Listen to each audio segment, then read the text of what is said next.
Good morning, children. Today we are going to learn a lesson from civics, chapter number 4, elections. Before we begin the topic elections, let us know first what is democracy. You know, children, start from your lower classes, you are learning that democracy means nothing but people's rule. You know that all over the world we have the democratic countries at present, and in a democratic countries like India, these elections are must. If there are no elections, there is no meaning for democracy. Democracy here means people's rule. All people cannot rule at a time. So people, they go for a process to choose their representatives. So this process, we call it as election. You could see that a picture here. Democracy means nothing but people. That means the people rule. How are these people responsible for forming the government? You could see that people, they elect their representatives, and these representatives in turn form the government, and this government makes the law, and these laws are obeyed by people. This you can see, it is a vicious circle where the process continue. So that is why let us now find out what is the exact meaning of the term election. Election in the sense, it is a procedure whereby persons are chosen by voting to represent the voters. Voters here means the people who are casting the vote. They are also known as electorate. So these voters, they cast their votes for running the government. Means here election is a procedure whereby persons are chosen by voting to represent the voters for running the government. So to conduct this fair and free elections, this concept, that means the fact election is included in the Constitution in the part 15 under the articles 324 to 329. Now let us know what is the importance of these elections. Why are elections conducted? Elections are important as through elections, the citizens can choose their representatives to govern themselves. Nothing but people are responsible for their own government. In order to form the government, they had to go for the elections. Next, we move to the types of election. Now let us move to the kinds of elections. Under the kinds of election, you could see that direct election, indirect election, general election, midterm election, and by-elections. Now let us find out the differences between the direct and indirect elections. So what are direct elections? Direct elections means people vote directly for their representatives. Means here they choose the representatives to the Lok Sabha and state legislative assemblies. Then in the indirect election, people elect their representatives indirectly through their elected representatives. Example is given here. Members of Rajya Sabha are elected by the elected members of the state legislative assemblies. So what is the second difference? The second difference is here.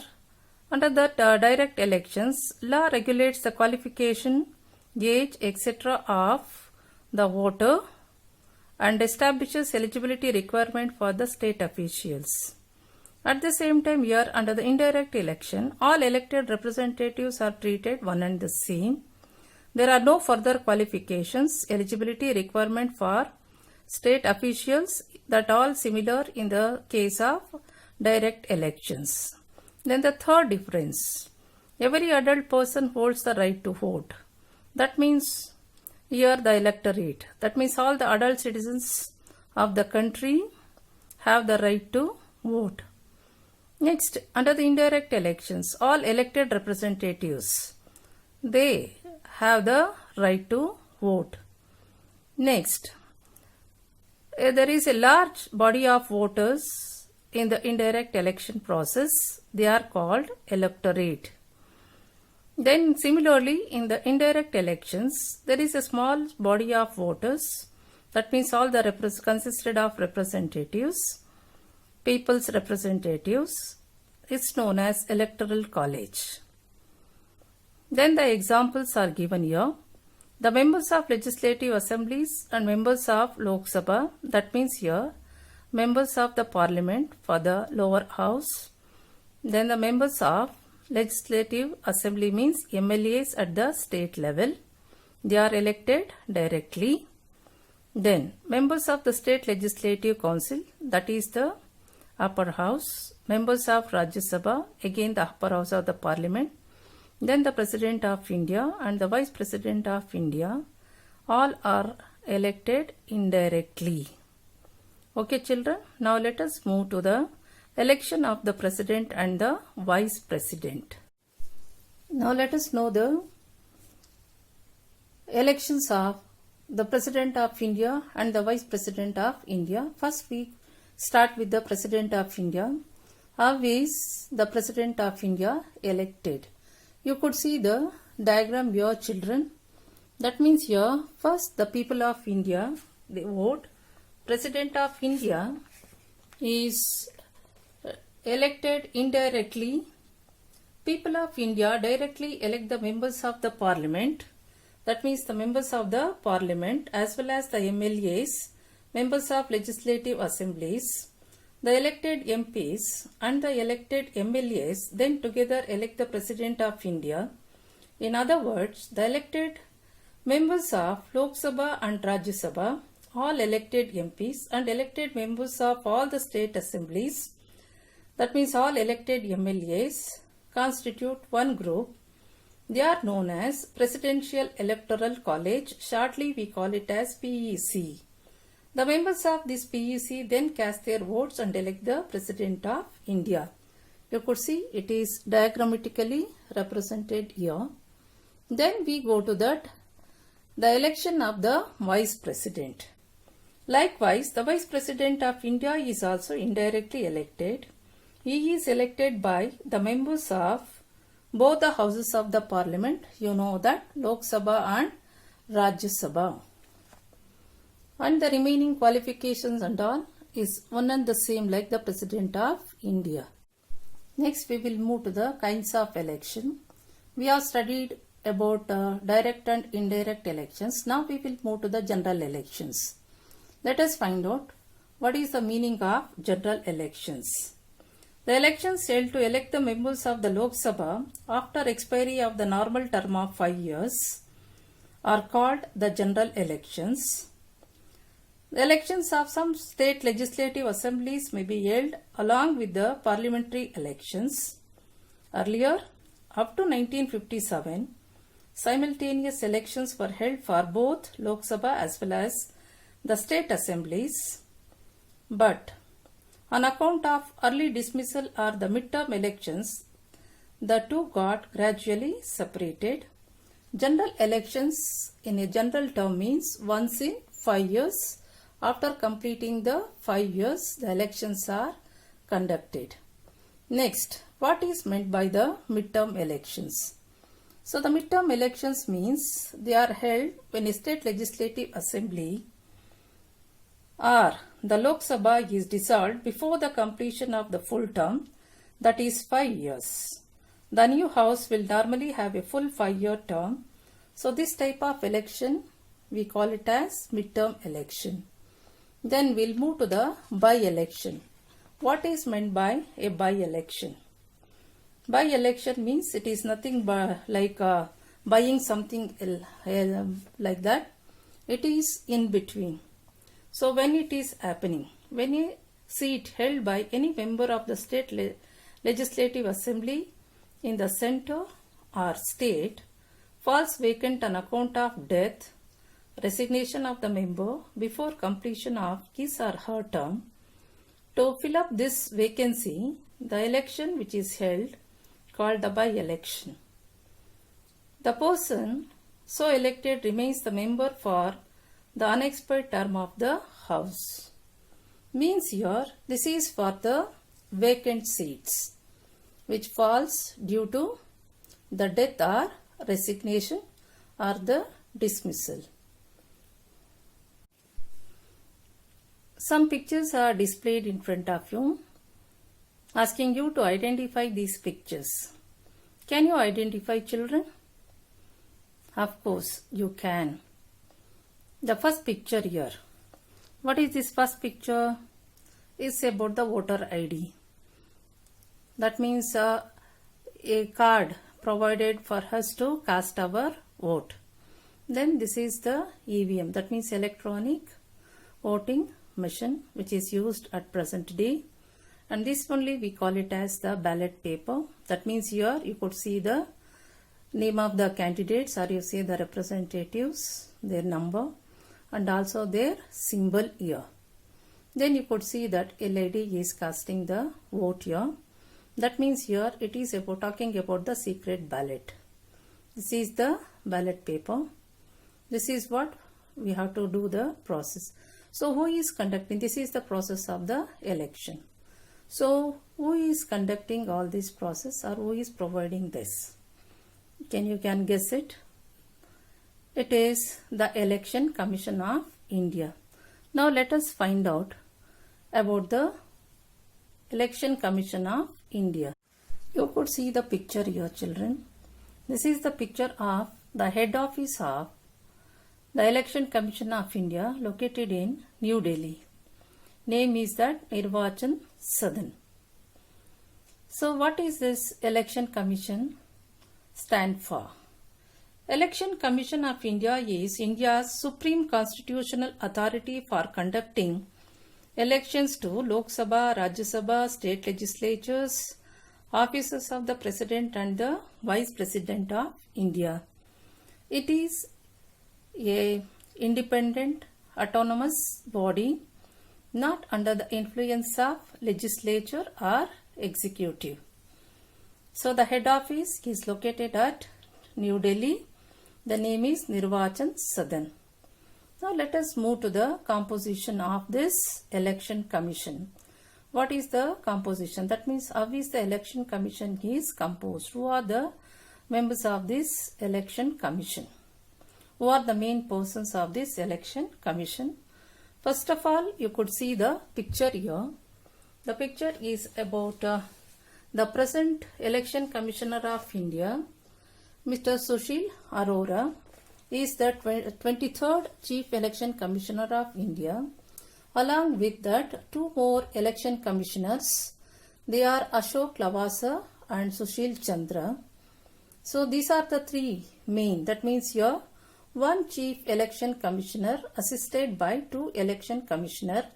The Chief Election Commissioner at present is Sunil Arora, and he is assisted by Ashok Lavasa and Sushil Chandra. Totally we see that one Chief Election Commissioner and two election commissioners, and these are all appointed by the President of India. Then next is here there are regional election commissioners who are responsible for the functioning of elections in the states. Then further, the election commissioners are assisted by the deputy election commissioners and a secretary. Then at the next, under that secretary, there are research officers and other clerical staff to carry on the election process. Okay, children, next you are going to learn some important terms which are related to these elections. You can see here, the first thing is here the representative. Who is called a representative? A representative is a person who has been elected by the people for representing them in the legislature or executive. Then, who are known as voters or the electors. All the adult citizens of the country who have the right to vote. They are called the voters or the electors. Then, what is meant by electorate? Electorate means all the people who have the right to vote. That means here the voters list, which is having the information about the name, gender, age, then the local address, everything. Then, right to vote or right to franchise and universal adult franchise. So what is this right to vote? It is also called right to franchise, or you say right to suffrage. When all adult men and women of the state have the right to vote, so that system is called the universal adult franchise. This we have already studied under the salient features of the Constitution Part 1. Then constituency. This is the main thing. When elections are there, the candidates are contesting from the different constituencies. So what is meant by this constituency? Constituency means is a demarcated area or a group of people which enjoy the representation, that is right to elect one or some representatives. That means area allotted. Next, secret ballot. Secret ballot means all adult citizens, we have the right to vote. At the same time, when we cast our vote, that means every citizen can cast the vote without any outside pressure, as our vote is completely according to our choice. All the votes, that means whatever we are casting, that are kept secret. But unfortunately in our country, many people, whether they are educated or illiterated, we don't know, they are selling the votes. It is actually a crime or an offense that many people, they are not knowing. So vote, it is shows our political freedom, not that we sell. That we should bring awareness among the people. Next, joint electorate. What is meant by joint electorate? This also we have studied under the salient features of the Constitution. This means members of different communities elect a common candidate. That means this is promoted especially to bring the communal harmony and the goodwill of the people. We are not following the communal electorate, or you say the single electorate. We follow the joint electorate. Means ours is a secular country. Here all the communities are treated one and the same. Next, election means it is nothing but the contest between the different parties. So what is meant by the political party? Political party means here a properly organized body of like-minded people who want to take part and run the government constitutionally according to their manifestos. That means you know that political parties, you know the names. There are national parties, regional parties, and also the independent parties. But these parties should get the recognition and they should get the permission. Then only they can contest in the election. Overall, all the elections, whichever it is conducted, start from the village level to the central level. The authority is Election Commission. Election Commission is the main authority to take every act in the elections. Next, children, now we have completed the chapter. So go through all these things and learn, study properly. And now you have got, I hope, the textbooks with you. So go through the text and then try to answer the questions given at the back of the lesson, the exercises. So this time in this lesson I am going to give you the assignment related to the textbook exercises. Okay children, so study well and do the work. So this is your assignment. You can see that the textbook exercises, page number 149. So in your leisure time, sit, study, practice, and if possible, write it in your classworks. Okay children, have a nice day.